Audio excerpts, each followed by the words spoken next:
नमस्कार, मी डॉक्टर मच्छिंद्र बांगर महाराष्ट्रातील आणि देशातील हवामान परिस्थिती संदर्भात ताजा अंदाज देणार आहे. हवामानात मोठ्या प्रमाणात बदल व्हायला सुरुवात झालेली आहे आणि त्यामुळे महाराष्ट्रातच नव्हे तर संपूर्ण भारतात मोठ्या प्रमाणात पाऊस होऊ शकतो. त्याची ही नांदी आहे. मोठे पावसाळी क्षेत्र आता तयार होऊ लागले आहेत आणि या मान्सूनच्या प्रवाहामध्ये हे बाष्प असल्यामुळे आपल्याला लवकरच याचा भारतीय मान्सूनला गती मिळण्याकरता उपयोग होणार आहे. उत्तर भारतात WD आहे, परंतु सध्या या भागातून येत असलेल्या कोरड्या वाऱ्यांमुळे मान्सून रोखला गेलेला आहे. जशी मान्सूनची ताकद वाढेल तसा मान्सून पुढे गतिमान पद्धतीने सरकेल असा अंदाज आहे.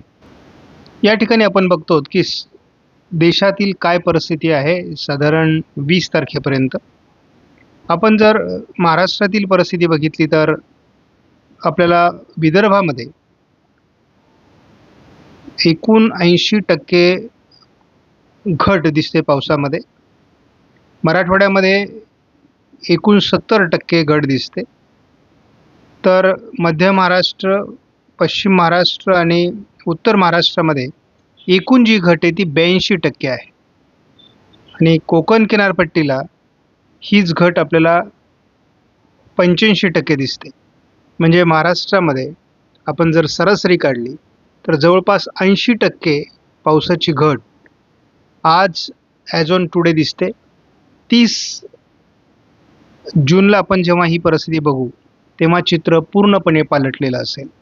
महाराष्ट्राची आणि देशाची परिस्थिती बघितली तर देशामध्ये मेघगर्जनेसह पावसाचं वातावरण आहे. खास करून ओरिसा, छत्तीसगड, झारखंड या काही भागात त्याचा प्रभाव आहे. महाराष्ट्रामध्ये त्याचा अजून प्रभाव सुरू झालेला नाही आहे, परंतु लवकरच सुरू होईल असा अंदाज आहे. आपण जर मान्सूनची परिस्थिती बघितली तर मान्सूनच्या परिस्थितीमध्ये विशेष काही बदल झालेले नाही. 12 ते 20 म्हणजे 9 दिवस पूर्वेकडील मान्सून एकाच ठिकाणी थांबलेला आहे. 8 तारखेपासून 20 तारखेपर्यंत पश्चिमी शाखा मान्सूनची एका जागी थांबलेली आहे. आपण सध्या जर या मॉडेलनुसार पावसाची परिस्थिती महाराष्ट्रातली बघितली तर नाशिक जिल्ह्यामध्ये काही प्रमाणात, छत्रपती संभाजीनगर, जालन्याच्या उत्तरेकडून, पुणे जिल्ह्यामध्ये, सोलापूर जिल्ह्यामध्ये किरकोळ पावसाळी परिस्थिती झालेली आहे. सर्वात अधिक पावसाची परिस्थिती ही चंद्रपूर आणि गडचिरोली जिल्ह्याच्या बाजूने सरकते आहे. त्यामुळे एकूणच रात्री पावसाचं प्रमाण महाराष्ट्रामध्ये काही जिल्ह्यात अनुभवायला मिळू शकतं. त्यामध्ये खास करून नागपूर, भंडारा, गोंदिया, चंद्रपूर, गडचिरोली, वर्धा, यवतमाळ या जिल्ह्याचा समावेश आहे. त्याबरोबरच थोडंफार धाराशिव, सोलापूर किंवा सातारा, पुणे या विभागातही याचा थोडा प्रभाव जाणवण्याची शक्यता आहे. त्याने आपण बघतो महाराष्ट्रातील पावसाळी परिस्थिती आता बदलू लागली आहे आणि लवकरच आपल्याला महाराष्ट्रात पाऊस सुरू झाल्याची बातमी मिळणार आहे. साधारण 27 जूनपर्यंत CFS मॉडेलचा अंदाज आहे. त्यानंतर पुढील अंदाजामध्ये म्हणजे साधारण 27 तारखेपासून तर 4 जुलैपर्यंत अतिवृष्टीची शक्यता महाराष्ट्रामध्ये या CFS मॉडेलने व्यक्त केलेली आहे आणि त्यामुळे चित्र वेगळं असणार आहे महाराष्ट्राच्या अंदाजाचं. आपण या ठिकाणी बघतो की साधारण विशाखापट्टणम ते भुवनेश्वरच्या दरम्यान एक वादळी सिस्टम बनेल. ती थोडी महाराष्ट्राच्या आजूबाजूने भूभागावर येईल. त्यानंतर पुन्हा एक सिस्टम बनून ती प्रभावीपणे भारतावर सरकणार आहे आणि ती जाते ना जाते तो त्याच्यानंतर लगेचच भुवनेश्वरजवळ आणखी एक सिस्टम बनणार आहे. म्हणजे एक सिस्टम जोपर्यंत राजस्थानचा कोपरा, गुजरातचा कोपरा ओलांडत नाही तोपर्यंत एक दुसरी सिस्टम देखील स्ट्रॉंग बंगालच्या उपसागरात साधारण जुलैच्या 3-4 तारखेच्या दरम्यान बनणार आहे. आणि साधारणपणे या सिस्टम जेव्हा बनतात तेव्हा याचा महाराष्ट्रावर जरी डायरेक्ट परिणाम झाला नाही तरी अरबी समुद्रातील वारे खेचले गेल्यामुळे महाराष्ट्रात पावसाचं प्रमाण वाढतं.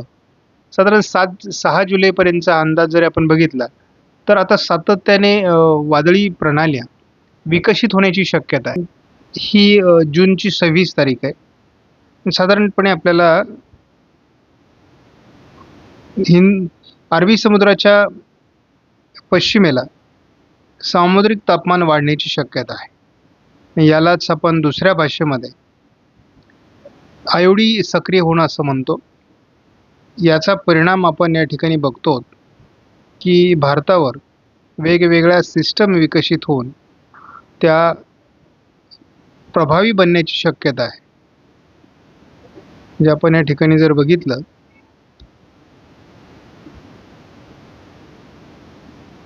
आपण या ठिकाणी बघू शकतो, साधारणपणे या 25 तारखेनंतर सिस्टम हलक्या स्वरूपात बनायला सुरुवात होईल.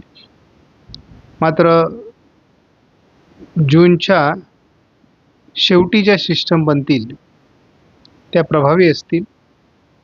त्याचा महाराष्ट्रावर खूप परिणाम होईल आणि या सिस्टममुळे महाराष्ट्रामध्ये आपल्याला साधारणपणे जुलैच्या पहिल्या आठवड्यामध्ये मुसळधार पाऊस बघायला मिळू शकतो. हा एक अंदाज आहे आणि जर असं झालं तर महाराष्ट्राची चिंता मिटेल. पेरण्या होऊन जातील, पाणीसाठे वाढतील. आपण झटपट 10 दिवसाचा JFSचा अंदाज जरी बघितला तरी आपल्याला 22 तारखेला JFSने पाऊस सांगितला नाही, मात्र 23ला पश्चिम महाराष्ट्र कोकणात शक्यता व्यक्त केली आहे. कोकणातला पाऊस सातत्याने पुढे राहील आणि तुरळक भागात मराठवाडा विदर्भातही पाऊस राहील असं आहे. 28 तारखेपासून मात्र JFS मॉडेलने महाराष्ट्रात पावसाचं प्रमाण वाढेल अशा प्रकारचा अंदाज दिलेला आहे. म्हणजे एक 27, 28, 29ला मान्सूनची प्रगती होईल असे दिसतंय. साधारण 21 तारखेपासून अरबी समुद्र आणि बंगालच्या उपसागरात हालचालींना सुरुवात होईल. प्रत्यक्ष 21 तारखेला महाराष्ट्राच्या कोकण किनारपट्टीसहित लगतच्या जिल्ह्यांमध्ये पावसाचं अनुकूल वातावरण तयार होईल. 22 तारखेला या वातावरणाचा अरबी समुद्र बंगालच्या उपसागरात परिणाम जाणवतोय. त्याच वेळेस तो परिणाम प्रत्यक्ष कोकण किनारपट्टी मध्ये जाणवायला सुरुवात होईल. 23 तारखेला तो अंतर्गत भागामध्ये प्रभावी ठरेल आणि महाराष्ट्राच्या बहुतांश भागात 23ला पाऊस असेल. 24ला या पावसाच्या प्रमाणात वाढ होईल. 25ला दोन्ही समुद्र ॲक्टिव्ह होतील आणि दोन्ही समुद्रातल्या सिस्टम महाराष्ट्रावर परिणाम करायला सुरुवात करतील. यामध्ये आंध्र प्रदेश, ओरिसा, तेलंगणा, छत्तीसगड आणि महाराष्ट्र असं पावसाळी वातावरण असेल. 26 तारखेला देखील दोन्ही समुद्रातील सिस्टम या महाराष्ट्रावर परिणाम करत असणार आहेत. 25 तारखेला जो मान्सून एका जागेवर थांबलेला आहे तो साधारण 23-24 नंतर पुन्हा ॲक्टिव्ह होऊन पुढचा प्रवास सुरू करेल. 28 तारखेपासून पावसाचं प्रमाण महाराष्ट्रामध्ये अधिक वाढण्याची शक्यता आहे. 29 तारखेपासून महाराष्ट्राला ओलांडून मान्सून पुढे सरकेल अशी शक्यता आहे. 30 तारखेला पूर्वेकडील मान्सूनची शाखा अधिक प्रगती करण्यास तयार असेल. या मॉडेलची प्रगती आपण बघूयात. 22 तारखेला कोकण आणि मध्य महाराष्ट्रात देखील पावसाला सुरुवात होईल. या पावसाच्या प्रमाणात 23ला वाढ होईल, 24ला वाढ होईल, 25ला वाढ होईल. 26 तारखेला बंगालच्या उपसागरातून प्रभावी वातावरण जोडलं जाईल. 26, 27, 28 आणि याच दरम्यान म्हणजे 25, 26, 27च्या दरम्यान मान्सूनची प्रगती विदर्भाच्या दिशेने वगैरे वाढू लागेल.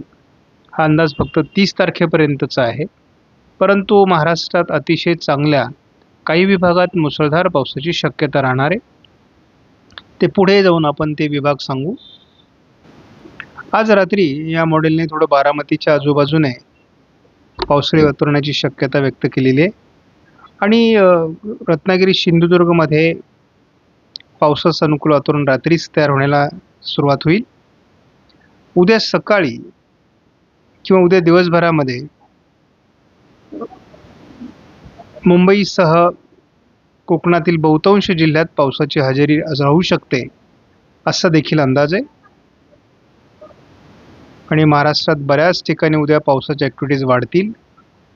आपल्याला 22 तारखेपासून प्रत्यक्ष जोरदार पाऊस संपूर्ण कोकण, मध्य महाराष्ट्र, पश्चिम महाराष्ट्र, मराठवाडा असं वाढणं अपेक्षित आहे. तर किती प्रमाणात हे वाढते आपल्याला बघायचं आहे आणि विदर्भापर्यंत याचा प्रभाव उशिरा रात्री जाण्याची शक्यता आहे. 23 तारखेपासून कोकण किनारपट्टीत मुसळधार पाऊस होऊ शकतो. उत्तर महाराष्ट्राच्याही काही जिल्ह्यात प्रभाव वाढू शकतो. मध्य महाराष्ट्रात असू शकतो, मराठवाड्यात असू शकतो. त्यामुळे एकूणच आपल्याला 22 तारखेपासून जे काही पावसाचं प्रमाण वाढेल ते प्रत्येक दिवशी पुढे वाढत जाईल असा देखील अंदाज आहे. आणि याचा सगळ्यात जास्त प्रभाव देशामध्ये महाराष्ट्रात आहे हे लक्षात घ्या.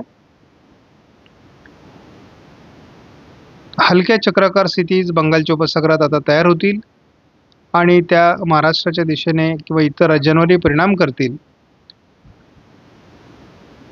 त्यामुळे महाराष्ट्रात जरी थोड्या दिवसासाठी पावसाचं प्रमाण कमी झाल्यासारखं वाटलं तरी ते प्रमाण पुन्हा वाढणार आहे. त्यामुळे शेतकऱ्यांनी घाबरून जाण्याची गरज नाही. जेव्हा सुरुवातीच्या चक्राकार स्थितीच या विशाखापट्टणमजवळ बनून जर महाराष्ट्रावर येणार असतील तर महाराष्ट्राची या वर्षीच्या पावसाची खूप मोठी चिंता मिटणार आहे. एकापाठी एक कमी दाबाचे क्षेत्र बंगालच्या उपसागरात बनून ते भारताच्या भूभागावर सरकतील असा अंदाज आहे. एकूणच शेतीस पूरक पेरणीस योग्य असा पाऊस आपल्याला लवकरच सुरू होईल असा अंदाज आहे. आपणास व्हिडिओमधील माहिती महत्त्वपूर्ण वाटल्यास लाईक करा, शेअर करा, चॅनलला सबस्क्राईब करा. धन्यवाद. जय हिंद, जय महाराष्ट्र, जय